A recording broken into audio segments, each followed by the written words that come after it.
부산 해운대를 내려다보고 있는 장산기슭. 공원을 가로지르는 산책로엔 애국지사 한 분을 기려 이름 지어진 도로가 있다. 애국지사 강근호길. 대천 공원을 가로지르는 이 길의 주인공 강근호. 그는 대한민국 건국 이듬해인 1949년 육군사관학교에 입교해서 장교로 임관된 뒤 6.25 전쟁에서 연대정으로 부대를 지휘했던 군인이다. 20대의 젊은 나이에 청산리 전투에서 강화린이란 이름으로 활약하던 최연소 중대장 강근호. 청산리 전투 승리의 숨은 주역, 항일 애국지사 강근호. 그는 누구인가?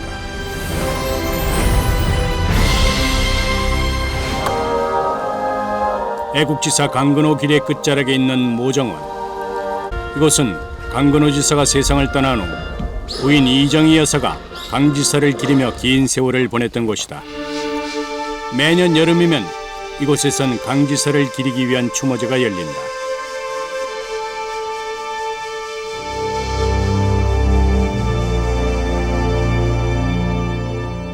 용사는 죽어서 말을 한다지만은 강근호 애국지사는 사실 돌아가시고 나서 더 우리에게 가까이 다가온 분들이죠. 그래서 우리가 청산리 전투하면은 사실 그 참 만주벌에 그 참 지금 젊은 세대는 모를 겁니다 아마. 그렇지만은 우리가 독립운동을 위해서 참 목숨을 바쳤던 그런 것을 추모하고, 그리고 또 그들의 그 정신을 기린다는 데에서는 큰 그 의미가 있는 곳이죠. 북로군정서의 중대장으로 강근호 지사가 참가했던 청산리 전투. 1920년 10월 20일부터 일주일간 전개됐던 청산리 전투는 만주 화룡현 청산리의 백운평 고지에서 시작돼 천수평, 완루구 등지에서 10여 차례에 걸친 치열한 전투 끝에 일본군을 대파한 역사적인 무장 독립전쟁이다.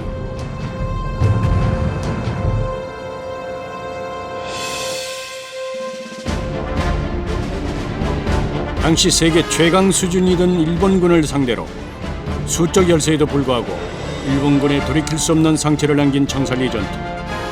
이 전투의 승리에는 수많은 이름 없는 독립군 병사들의 애국심과 희생이 뒷받침돼서 가능한 것이었다.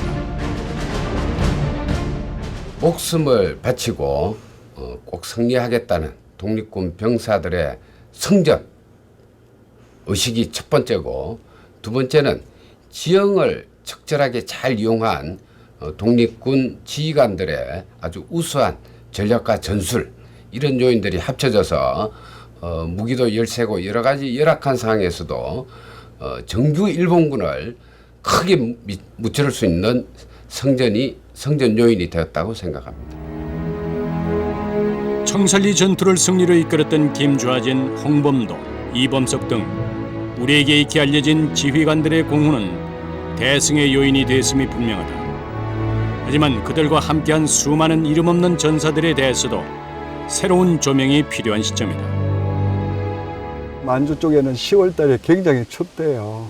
그래서 하루에 식량이 감자 3알, 그 다음에 뭐 옷도 우리처럼 따뜻한 동복이 아니고 얇은 그런 삼배옷 같은 것들을 입고, 신발도 제대로 없는데 뭐 이렇게 헝겊이나 뭐 가죽신 뭐 이런 것들을 신고, 밤에 잘 때는 그 웅덩이에 나무 잎이 가득 쌓여 있는 곳에 들어가서 자고 뭐 이런 식인데, 거의 그 전투 당시에는 잠을 자지 않고 뭐 싸울 정도로 그 치열했다고 그렇게 이야기를 해요. 그 치열함을 견뎌내며 혁혁한 공훈을 세웠던 강근호. 강근호가 만주에 처음 발을 디딘 것은 함흥중학교 3학년 때 반일 학생운동에 가담했다. 만주 용종으로 망명하면서였다. 신흥무관학교를 졸업하고 북로군정서 사관연성소 교관을 거쳐 그는 2,800명에 이르는 독립군의 한 명으로 청산리 전투에 참가했다. 사실은 우리 독립군들이 활동하게 된 그 배경이 우리 동포들이 없으면은 아예 활동이 불가능한 것이죠. 가장 기본적으로 독립군 병사들을 제공한 그런 역할. 그 다음에 식량을 제공하고 또 군자금 제공해가지고 무기를 구입할 수 있게 하고 그리고 결정적으로 중요한 것은 일본 군이 어디서 오고 있다, 몇 명 오고 있다, 언제 몇 명 오고 있다고 하는 첩보, 정보를 제공하는 굉장히 중요한 역할을 했던 거죠. 강근호 지사의 뜻을 기리기 위한 공간으로 조성되어 있는 모정원. 이곳은 그동안 수집된 강근호 지사와 관련된 다양한 자료들이 소장되어 있다. 망명객으로 발을 디딘 어린 시절 만주에서의 삶부터 청산리 전투에 이르는 무장 독립투쟁의 시절, 그리고 광복 후 6.25 전쟁에 참전하며 걸어온 군인의 길까지 그의 파란만장한 인생만큼이나 많은 사진과 기록들이 보관되어 있다. 이거는 일본 그 외교 문서 사료관에서 저희들이 아버님 전기를 만들면서 여기에 이제 강할인이 나옵니다.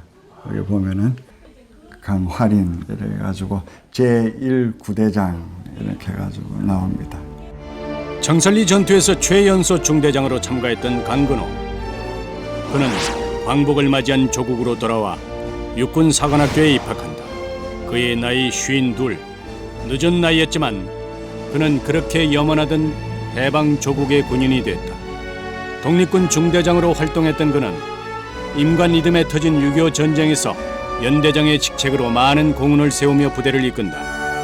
또한 그곳에서 그의 마지막까지 함께하며 조국을 위해 삶을 응원했던 인생의 동반자도 만나게 된다. 요 안에 어머니 사진이 요게 이렇게 가지고 이 안에 들어있냐고요. 강근호의 부인 이정희. 그녀는 독립운동가 이시영의 증손녀이기도 하다.